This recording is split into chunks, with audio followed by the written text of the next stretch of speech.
Raul Asensio was included in Spain's squad for the second leg against the Netherlands after Pau Cubarsi's injury.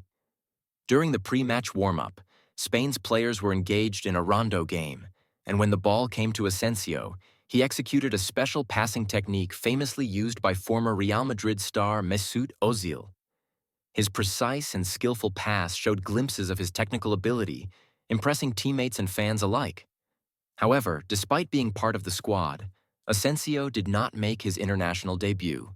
Spain, though, fought hard in a thrilling contest that ended in a penalty shootout victory, securing their place in the UEFA Nations League semi-finals. Now, La Roja is set for a massive clash against France in the next round. With both teams in top form, it's set to be a thrilling battle. Who do you think will win?